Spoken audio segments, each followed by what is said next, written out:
Hey there, my name's Gaby. I'm 22, and this is the story of how I beat my addiction to virtual reality. Before I tell you all about how I got hooked, make sure to like and subscribe so you can get more hidden wisdom stories. I didn't even play video games. I was too busy working something like 80 hours a week as a legal assistant. On top of that, I'm a fitness junkie. Believe it or not, my boyfriend Bert was more of a gamer. One day, my boss Jerry saw me working late and thought I could use a vacation. Bert agreed, and he surprised me with a ski trip. But I slipped on the slopes and busted up my leg. I had to get airlifted to a hospital. It would take at least 6 weeks to heal, and I wasn't used to laying around all day. Without my nightly run, I couldn't sleep a wink, and it was starting to affect my work. Jerry caught me sleeping at my desk, and I explained I was having trouble with insomnia. Jerry thought I needed more time off. And he wasn't the only one who thought he knew best. Bert's theory was that I needed to meditate and use herbal supplements. But I didn't have time for that hippie stuff. One night, I was up reading through Bert's gamer magazines, and I found a coupon for a virtual worlds package. Normally, I would consider a video game to be a waste of time, but these days, I had time to waste. I noticed there was a location in my city, and they were open 24 hours. Bert agreed to go with me, and the place wasn't anything like I expected. I guess I figured it would be like a GameStop or something, but it looked more like a luxury day spa. The architecture was ahead of its time, and I was immediately charmed by the host, Sam, who took us into what looked like some kind of futuristic athletic club. People wired up their bodies to experience full sensation. The bodies were inert, lost in bliss. Bert whispered to me that he thought this place was out of some sci-fi movie or something, and he was expecting Arnold Schwarzenegger to bust out of the walls and snatch us up on a convoy to Mars. Sam explained we could have 24-hour access to virtual reality for a standard membership fee. He saw my cast and said that my leg didn't have to be broken in the virtual world. They could trick my mind so I could use it again. For a physical therapy experience, Sam suggested I try a virtual game called Baguette Wars, which he explained was one of their most popular reality platforms. It required physicality and would leave me exhausted. He offered me a free trial run. Bert said it might be cool, and he encouraged me to try it. So I let Sam wire me up. He said they would only allow 2 hours for my trial, but I wasn't going to do it for more than 2 minutes. I had sensors all over my body, and my face rested in this mask that covered my face except for my nostrils and mouth. They put earbuds in my ears, goggles over my eyes. Everything was silent and black. And then I heard everything boot up, and I saw myself in an empty room. Then my new reality began to pixelate around me and come into focus. I was standing on a cobblestone street. In the distance, I could hear an accordion playing and people speaking in what sounded like French. When I looked up, I could see the Eiffel Tower in the sky. I wandered the whole city. Everything was so real. The music, the people, the smells. Suddenly, I heard a voice. "Welcome, Gaby," the voice said. "Are you ready to play Baguette Wars?" The voice counted down from 5. Everybody started racing around me. Where were they going? How was I going to find a baguette? And then I realized I was in France. I noticed one over this river, and I was running through the streets of Paris. The wind was in my hair, and my heart was racing. I didn't care why I was running, but I was running.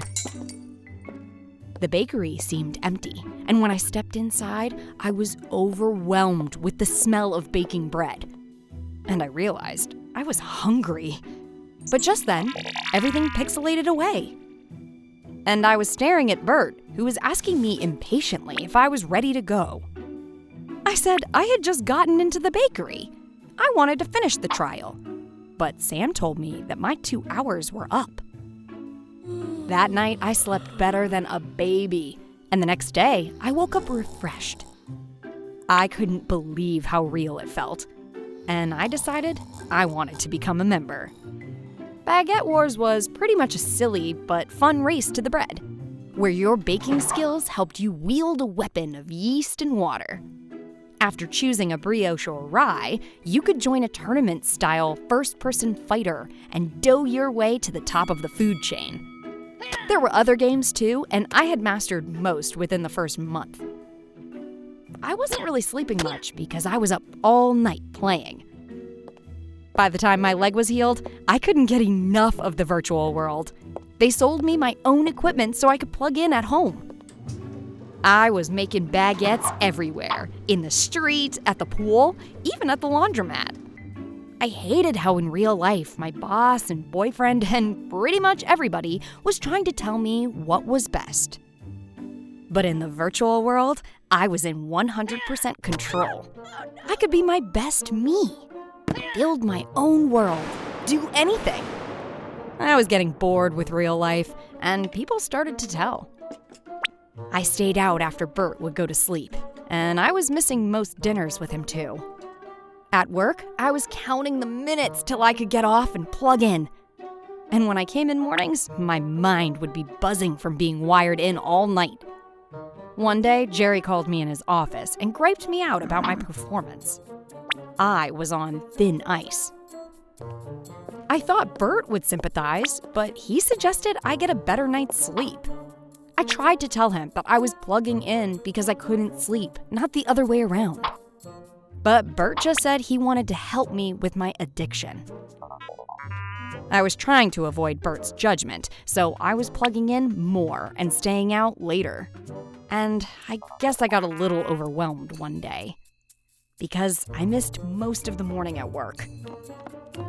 Turned out to be worth it because I reached a record score and was asked to compete in the annual Baguette Wars tournament, where the winner received a prize of nearly $100,000.